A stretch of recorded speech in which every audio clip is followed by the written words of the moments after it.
Buzzbin is done for the week, and now we are into the cold listen hot take portion of the show. I believe that Matt has the first take, followed by Josh and myself for this one, and then we'll go Josh on the first take and me. Or am No, I I think wrong? Josh. I think Josh has the first take on this one. Well, forget everything I just said right there. Forget what Josh John will take said. it. Yeah, Josh, but don't me, forget John. Matt's numbers because I he's won't gonna give them forget right Matt's. now. Yeah, I have them right here. So the Raw and the Cook by the Fine Young Cannibals comes in at number 779 in the 1980s on Best Ever Albums. Number 74 in 1988. Number 5,195 of all time. It's the the Fine Young Cannibals' highest rated album on Best Ever Albums, and it's not on Rolling Stone's list, and they rank as the number 2,387th highest rated band in Best Ever Albums. And before Josh gets into it, can I give a little origin story on the Fine Young Cannibals that I was aware of, but I was reminded of this week? Yeah, I'm curious because I didn't look up anything about them. So the Fine Young Cannibals were two members. There were four members of the group The English Beat. Remember The English Beat, two-tone ska guys? Well, now Or So just two- the beat, if you're in England, just the Correct. beat, right? So two members of The English Beat, the one lead singer and then Rankin Roger, right, the guy who was the toaster and stuff, they broke off to form the band General Public. Now, do you remember General Public's big song? Even if you don't know what it is, you'll know the song. I don't know. No. So General Public's big song in the States was the song Tenderness. Do you remember that song? Tenderness, oh, tenderness. No? No. Doesn't? No. It was like an 80s movie. Really? Wow. I'm surprised you guys don't know that one. I feel like if you listen to it, No, you I would. haven't. Maybe I I'm not would, saying yeah. it well. Yeah. So Tenderness? anyway, yeah, Tenderness by Matt's General. Do playing you have Matt's playing it right now? So play it so that maybe our listeners can listen to it through your thing, Matt. Oh yes, I know it. I know Yes. it very from Yes, I was gonna say. I'm shocked you guys don't know this. Matt, do you know that? I don't know. You don't know that song? That song's in like every movie ever, I feel like. I think I probably thought it was like a Cure song or something. I mean, it has Cure elements for sure. Yeah. Yeah. Well, it's got 80s help, yeah. Yeah. So, yes. So, It's not basically, you're jumping hearing out at ranking. me. Yeah. So, the two singers of the English Beat went with that with other musicians, right? And they became General Public. So, they kind of left the other two guys behind. And those guys went about trying to start a band. And then they basically recruited the lead singer for this band. And the two members of the English Beat, along with the lead singer, became the Fine Young Cannibals, who did a grand total of Rolling something. Yep. Rolling. and they did an album before this and the Roll and the Cook, and then they didn't do any more albums afterwards. So the English Beat, who had a pretty significant career in the UK, right? And then their third album, the one that did the worst in the UK, did the best in the US, right? That was the one with Save It for Later, right? That was the big hit off of that. And then they spun off these other two bands. So yeah, the lineage of two-tone ska lives on here, guys, in Yeah. the Fine Young Cannibals. So I did think I'd share that because I thought that was a very interesting story. Yeah, thanks, because some of my notes indicate kind of ska elements to some of their songs, especially. Well, there you go. Yeah, especially a Good Thing, which I didn't know was Fine Young Cannibals, but that kind of is like a throwback and kind of reminded me of something that maybe the Madness or Stray Cats would do. It's like a 50s or 60s sound, Yeah. too, a little bit. Yeah. Yeah, so I didn't know anything about them besides She Drives Me Crazy, and Good Thing, which is, She Drives Me Crazy is clearly the most recognized song, and I would say a lot of people would know that song if you heard it. This album overall impressed me. It was surprisingly kind of retro sounding overall, intentionally, I think, obviously, and there's some elements of soul in here. The singer, I think, harnesses kind of Sam Cooke and that era of singers in his voice. All music describes him as looking like Sidney Poitier, but sounding like Otis Redding. Oh yeah. Yeah. So yeah, Otis Redding's definitely a corollary also. And the songs, he's kind of got a falsetto voice at times. I don't know if it's falsetto, but it gets pretty high, I think. And then other kind of hallmarks that stood out. There's a song on here called Don't Look Back. That reminded me of a Elvis Costello song, could be. And then Don't Let It Get You Down. I think the Fine Young Cannibals singer kind of sounds like the lead singer of TV on the Radio also at times.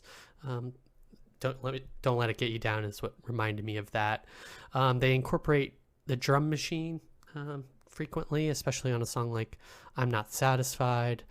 There is that the last track, Ever Fallen in Love. Is that a cover? That's a Buzzcocks song. Okay. Did we cover that? That's the album? Buzzcocks. Oh yeah, Singles Going Steady. We covered that album. No yeah. wonder. Also, more modern people might know that because there's a sequence in Shrek where that song gets covered as well. But for me, I'm a huge Buzzcocks guy, and that's a direct lineage cover right there. Got it. So again, kind of back to that ska and Britishness, but yeah, it's like a British take on almost like doo-wop at times, or that 60s Motown, and with ska elements thrown in depending on the song.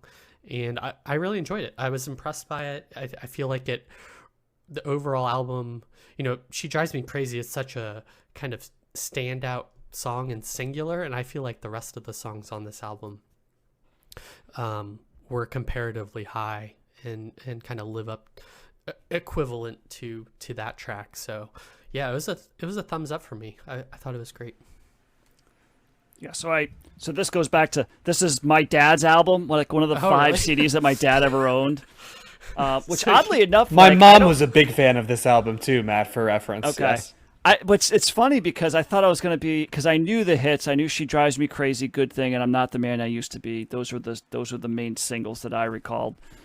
But a lot of this, I don't really remember hearing a lot of these other songs. So I don't know if that's just because of me, or maybe my dad just played the first 3 songs and then that was it, which is entirely possible. So I might have to talk to him. He probably doesn't even remember. He probably was like, "Who are the Fine Young Cannibals?" Like if I asked him about that right now, he probably would be like, "Who are they?" So, so yeah, and I remember particularly "She Drives Me Crazy" and "Good Thing" were pretty ubiquitous on MTV as well. Pretty standout single tracks. So I've always found, it's Roland Gift, by the way, that's the lead singer's name, and I've always found his voice very interesting, and it's yes, Josh, it is falsetto in a number of places, and he's just got this weird kind of, it's like this distinct, tone that he throws in it. This weird, it's kind of like it's almost like a little bit of a wah-wah pedal on his voice, but it's cool. He's got, I like his voice. He's an interesting looking guy. I remember on the videos and stuff, it's like, man, it seems like he's every race, he just seems like he's got a little bit of everything. He's like a really unique looking guy, with a really unique voice. That's a good way to put it. Yeah. That's a good way to put it. Yeah. So, but I was really surprised with the rest of this record. I did like kind of the, the soul 50s doo-wop, definitely Good Thing. I don't hear much ska in here. I don't know. Maybe I'm just blind or deaf to it, but I'm not really getting much. The Good Thing to me is more of a 50s kind of doo-wop type song. Tell Me What has a little bit of the feel, but it also has like doo-wop in it, Yeah. so it's a mix of both. Yeah. Tell Me What. I actually, when I first heard that, I thought it was a cover. I'm like, okay, who sang this originally? Because it sounds like a 50s song, Yeah. And that's not a cover, It's like, okay. That's kind of like a early 90s pop alt rock, song that was very, well put together and very, very, very catchy. I thought that Ever Fall in Love, the Buzzcocks, that was an interesting song for me to get through, because initially I was like, this didn't need to be done because I like the Buzzcocks version so much. Right. Yeah.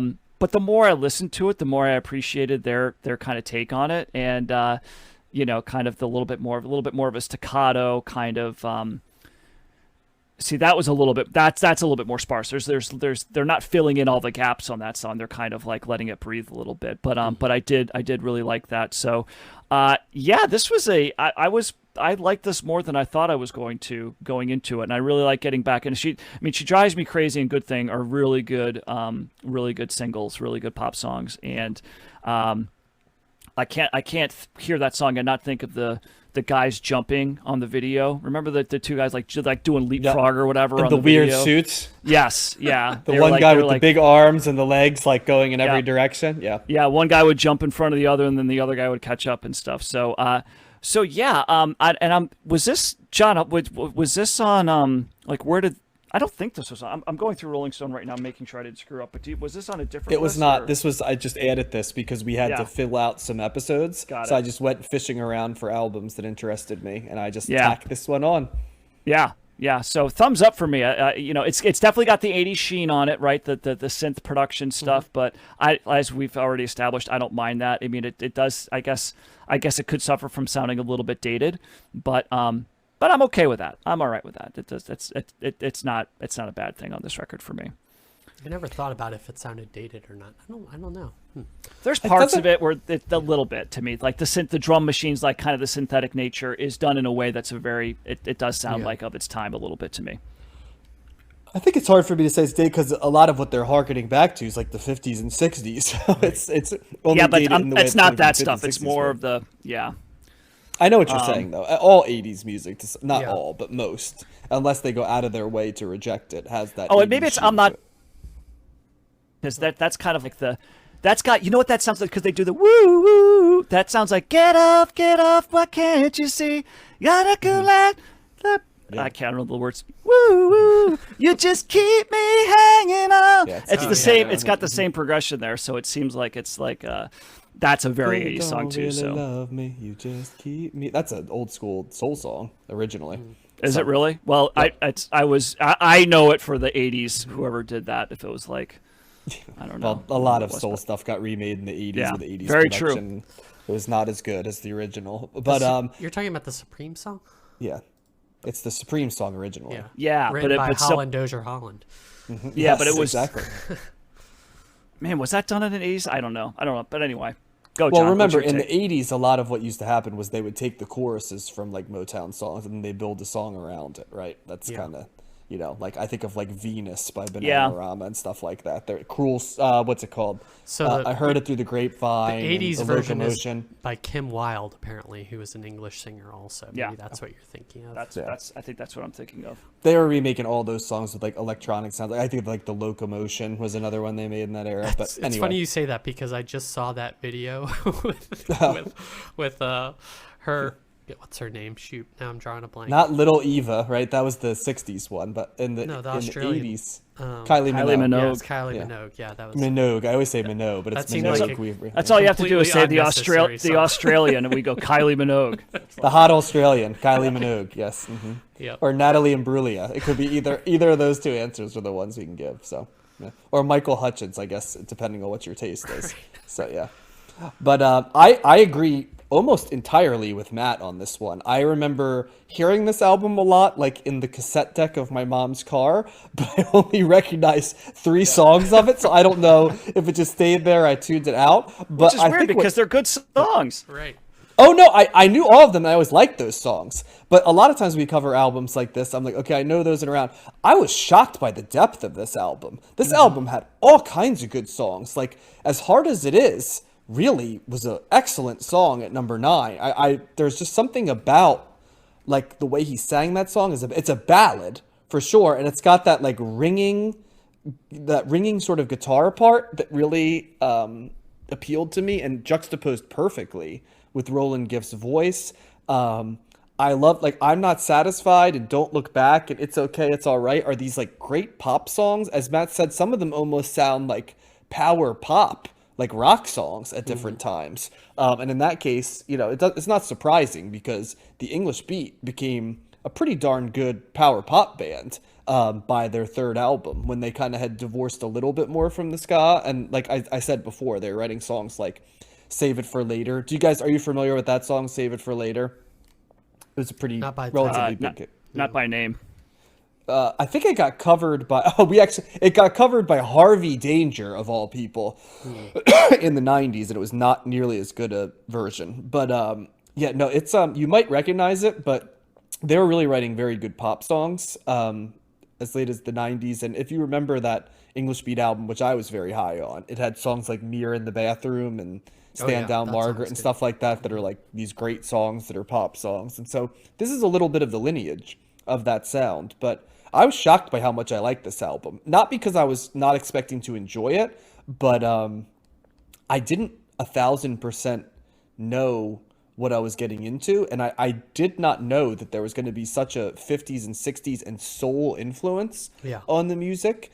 And I think you just get so locked into what you think they're going to sound like from She Drives Me Crazy, agree. which is its own thing, Yes. that Yep. you forget that like Good Thing is basically a manifestation of what the rest of this album was, which is a very retro soul-ish song that sounds like, you know, that song, when you think about it, it sounds like a 50s or 60s song all the way down like the whoo hoo hoo, you know, like of the guy groups of the 60s, right? Like it sounds like he sounds like a female Motown or soul singer, right? But also the background guys sound like the guy groups, right? You Yeah. know what I mean? Like the Miracles, or, you know, the Four Tops or the Temptations, and you're just like, oh gosh, yeah, that is a retro song. And I don't know if I totally processed as a retro song. It's like, oh, that's one of the songs by the Fine Young Cannibals, right? And who are the Fine Young Cannibals? Well, they were like an 80s band that had a bunch of hits and then kind of disappeared. But which actually is accurate because they only had 2 albums and then disappeared. So Wait, they never it like wasn't went even on to solo work or anything? no.